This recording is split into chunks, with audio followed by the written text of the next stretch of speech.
Mesdames et messieurs, bonjour à tous, j'espère que vous allez bien. On continue cette série Une équipe, une pépite, qui est une série dans laquelle je vous présente une pépite à suivre par club de Ligue 1 qui peut éclore au plus haut niveau cette saison selon moi. Alors pour ceux qui me découvrent sur cette vidéo, l'objectif de cette série, c'est pas forcément de mettre en avant des joueurs qui ont déjà leur titularisation. Ce que je veux dire, c'est que c'est de pas mettre en avant des joueurs qui sont déjà trop connus du grand public. L'objectif, c'est vraiment de mettre en avant des joueurs qui n'ont pas beaucoup joué encore avec leur club respectif, pour pouvoir vraiment, pour qu'on se dise en mai prochain, bah vous voyez celui-là, il a vraiment connu une grosse progression cette saison. Donc voilà, l'objectif par exemple aujourd'hui, nous prenons la direction du Racing Club de Lens aujourd'hui. Bon, je vais vous donner un exemple, j'aurais pu vous présenter Ismaël Oghanou au Racing Club de Lens, mais vous le savez, c'est un joueur qui a éclos déjà la saison dernière, donc je pense que tout le monde au Racing Club de Lens maintenant connaît Ismaël Oghanou. Donc je vais essayer de vous présenter un joueur qui s'inscrit dans cette logique de ne pas forcément, il n'est pas encore trop connu du grand public, pour essayer vraiment de le révéler et de tenter un pari qui est celui de dire qu'il va éclore cette saison. Et si je vous le présente aujourd'hui, c'est que selon moi, oui, il va éclore cette saison. Donc aujourd'hui, vous l'avez compris, nous prenons la direction du Racing Club de Lens. Installez-vous confortablement, c'est parti, on décrypte ça ensemble. Et pour cet épisode au Racing Club de Lens, j'ai choisi de vous présenter Kylian Antonio. Alors vous allez me dire oui, mais il est déjà connu, voilà, il a déjà eu ses titularisations, oui je sais, mais je pense qu'il est quand même moins connu qu'Ismaël Oghanou. Et je pense qu'il n'est pas encore assez connu du grand public, donc on va faire un focus sur Kylian Antonio aujourd'hui. Pour ce qui est de la petite présentation rapide, c'est un défenseur central français de 18 ans. Il est formé au Racing Club de Lens. Il mesure 1m83. Il est droitier. Il a signé son premier contrat professionnel en mars 2025 alors qu'il avait seulement 17 ans. Donc ça fait plus d'un an maintenant qu'il est officiellement joueur professionnel. Il a découvert le monde professionnel, comme je vous l'ai dit, la saison dernière sous les ordres de Pierre Sage. Il a 2 titularisations en Ligue 1 cette saison et 2 titularisations en Coupe de France, notamment une en finale de cette dernière. Donc je pense que parmi vous, si vous connaissez Kylian Antonio, je pense que beaucoup d'entre vous ont connu par sa titularisation en finale de Coupe de France où il avait connu un très très bon match, un match de très très haut niveau. Il avait vraiment tenu la baraque parce qu'en finale de Coupe de France, la pression c'est pas n'importe quoi, hein, c'est quand même une finale de Coupe de France, donc c'est pas à minimiser. Donc il devrait poursuivre sur cette lancée avec la saison prochaine avec son entraîneur Dino Topmoller pour avoir un peu plus de temps de jeu.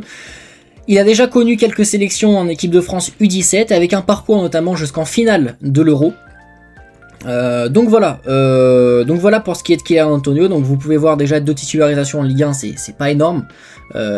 C'est un joueur qui a découvert le monde professionnel la saison dernière. Donc voilà un peu pour ce qui est de Kylian Antonio. Maintenant que vous avez une petite idée un peu générale de ce joueur, on va rentrer un peu plus dans les détails en essayant d'analyser d'une part son style de jeu pour essayer de comprendre est-ce qu'il pourrait vraiment s'intégrer dans le système de Dino Topmoller la saison prochaine. On va s'intéresser aussi à ses qualités pour essayer de comprendre aussi pourquoi le Racing Club de Lens mise autant sur lui.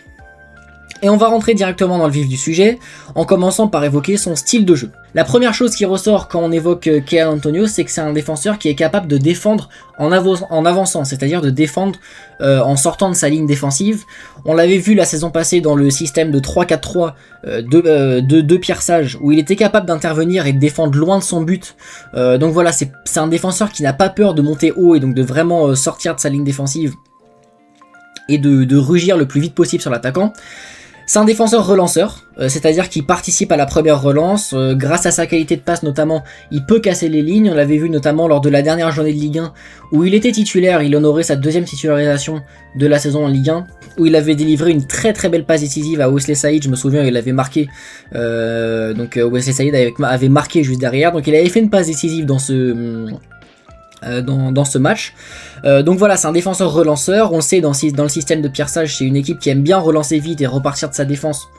Donc forcément, Kylian Antonio, c'est une qualité qui est recherchée chez lui pour s'inscrire dans ce système de 3-4-3, et il l'a. Il a un profil qui est adapté au jeu en transition, comme je vous l'ai dit, notamment en finale de Coupe de France. Antonio est resté derrière pour assurer les arrières pendant que les autres joueurs se projetaient.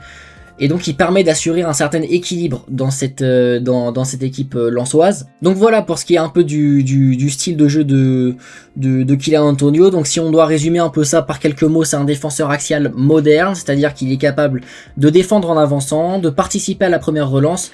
Il est capable aussi d'utiliser sa présence physique aussi dans les coups de pied arrêtés. C'est vrai que c'est un détail que j'ai pas forcément mentionné, mais qui est intéressant aussi. Il peut vraiment s'inscrire, il peut vraiment participer aux coups de pied arrêtés.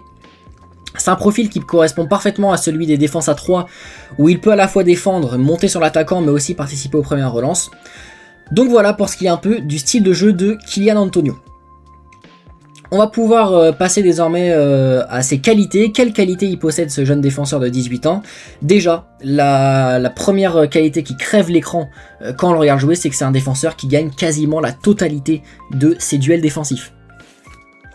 Il a 71% de duels remportés sur la saison dernière en Ligue 1, ça le place dans le top 3% des meilleurs défenseurs de Ligue 1 la saison passée dans ce domaine-là. Donc c'est vraiment un joueur qui gagne énormément de duels défensifs. Il en gagne énormément, il fait partie donc des meilleurs défenseurs dans ce domaine-là de Ligue 1 sur la saison passée. Donc c'est la preuve d'un très bon physique, une très grosse puissance. Voilà, les duels aériens aussi, il est bon dans les duels aériens, c'est pas mal non plus, même s'il peut encore s'améliorer dans ce domaine-là, il est pas mal non plus dans les domaines aériens. Donc voilà, une deuxième qualité aussi que j'ai envie de mettre en avant, c'est sa puissance, c'est-à-dire que malgré son très jeune âge, il a déjà un physique avantageux qui lui permet de gagner, comme je vous l'ai dit, énormément de duels. Donc sa puissance aussi, c'est une qualité que j'avais envie de mettre en avant. Ses qualités techniques, forcément, la qualité de passe, comme je vous l'ai dit, quand il joue en tant que défenseur relanceur, il jouait la majorité de ses matchs en tant que défenseur relanceur la saison passée, donc sa qualité de passe est à mettre en avant, donc ses qualités techniques de manière globale, sa capacité aussi à conserver le ballon qui est très importante, comme je vous l'ai dit, dans les moments importants, dans les moments délicats, c'est important d'avoir un défenseur qui sait conserver le ballon et qui sait vraiment résister aussi à la pression des équipes adverses, avec son envie aussi de chercher notamment constamment la verticalité pour faire remonter son bloc et donc soulager un peu ses partenaires. Et puis la dernière qualité que j'ai aussi envie de mettre en avant, parce que je pense que c'est une qualité qui est trop souvent négligée pour un trop jeune joueur, c'est sa maturité. C'est-à-dire qu'il a intégré le groupe professionnel à seulement 16 ans, je crois qu'on se rend pas compte, 16 ans, on se rend pas compte à quel point c'est très précoce.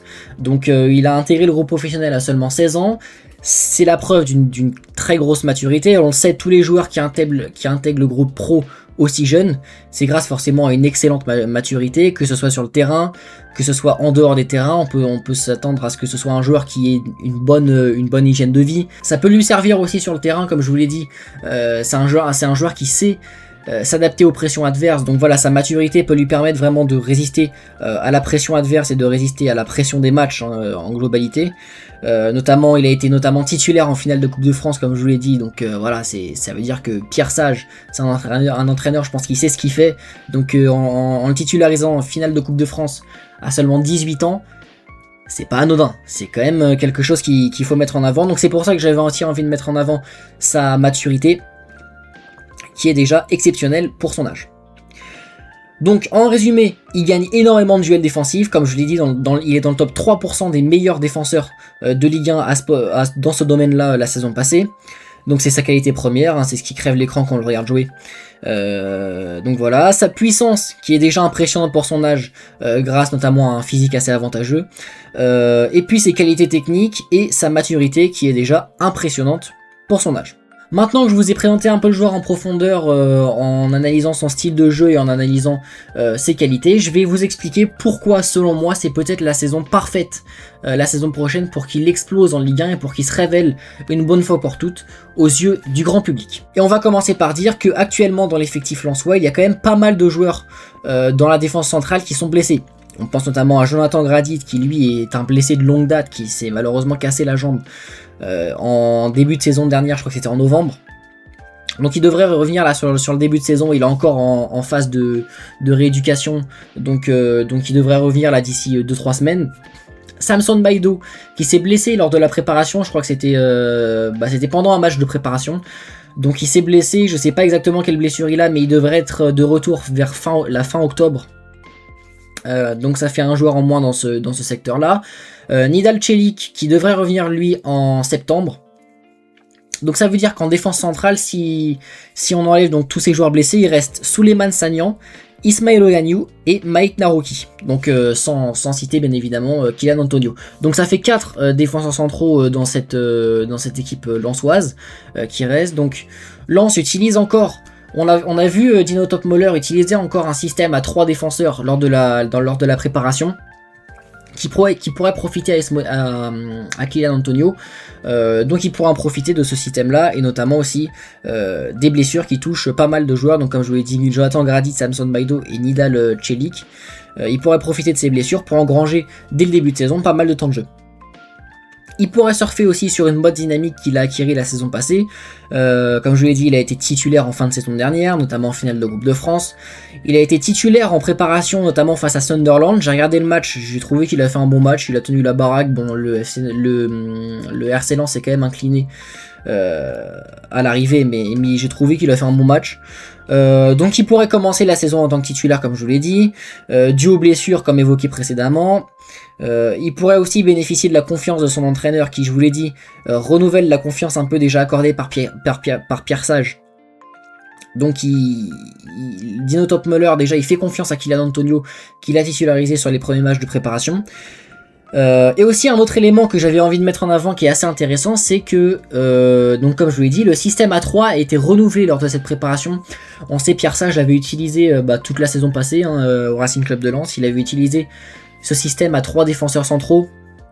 Et donc Dino Topmoller semble donc le renouveler sur ce début de saison, du moins sur ces matchs de préparation, à voir si ça va s'inscrire dans la durée, si ce sera vraiment son système de prédilection, un 3-4-3 ou plutôt un 3-4-2-1 en attaque. Mais voilà, donc ça pourrait lui être bénéfique pour ce qui est de son style de jeu, comme je vous l'ai dit, avec les transitions, voilà, en tant que défenseur-relanceur. Donc en résumé, c'est un défenseur qui pourrait profiter de pas mal de blessures pour engranger un peu plus de temps de jeu sur ce début de saison. Il pourrait surfer sur la bonne dynamique de la saison dernière qui lui a permis, je pense, aussi de gagner en confiance, parce que mine de rien, un titulaire comme ça, de titularisation en Ligue 1 en fin de saison dernière, et puis titulaire en finale de Coupe de France, je pense qu'il a acquis quand même pas mal de confiance. Donc ça pourrait lui être bénéfique aussi pour être titulaire sur ce début de saison. Et en plus, le système de 3-4-3 déjà intégré par Pierre Sage la saison passée, qui semble être renouvelé par Dino Topmoller, pourrait profiter à Kylian Antonio. Ça pourrait lui être bénéfique, notamment grâce à son style de jeu qui, on le sait, cherche beaucoup la verticalité et cherche beaucoup à être le premier relanceur. Donc voilà pour ce qui est de Kylian Antonio. J'espère que vous avez aimé la vidéo. J'ai essayé de vous présenter du mieux que j'ai pu son style de jeu, ses qualités et pourquoi il pourrait vraiment exploser au plus haut niveau cette saison selon moi. Alors, comme tout jeune joueur, il a seulement 18 ans, il lui reste encore une grosse marge de progression, il doit encore s'améliorer, comme je vous l'ai dit, dans les duels aériens, il peut encore faire mieux. Voilà, il a encore une grosse marge de progression, il est très très jeune, il peut encore vraiment, vraiment s'améliorer. Mais voilà, j'avais vraiment envie de faire un petit focus sur ce joueur. J'ai beaucoup hésité aussi avec Andrei Bulatovic, qui fait, mais lui j'ai estimé qu'il était déjà assez connu des supporters lensois, donc j'ai vraiment et du grand public en général, donc j'ai vraiment privilégié la piste un peu plus cachée, si je puis dire. C'est un joueur que j'apprécie beaucoup, j'ai mis beaucoup d'espoir en ce qui le concerne, donc ce sera très intéressant à voir la saison prochaine déjà s'il est titulaire sur ce début de saison avec son entraîneur Dino Topmoller. J'espère que vous avez aimé la vidéo, si c'est le cas n'hésitez pas à liker et à vous abonner si mon contenu vous plaît, n'hésitez pas à me donner vos avis en commentaire s'il y a des supporters lensois ou pas d'ailleurs, s'il y a des supporters lensois qui regardent cette vidéo, j'aimerais bien avoir vos avis aussi en ce qui concerne ce joueur. Je serais très heureux de voir vous avec un regard de supporter, qu'est-ce que vous en pensez. N'hésitez pas à me donner vos conseils d'amélioration aussi en commentaire pour ce qui est de la vidéo. J'ai lancé ma chaîne YouTube il y a peu, donc forcément les conseils, je suis preneur. Je vous mets mes réseaux, TikTok et Instagram en description, où là-bas je fais du contenu beaucoup plus court, vous l'aurez compris. Et moi je vous dis à très bientôt pour une toute nouvelle vidéo. Salut tout le monde.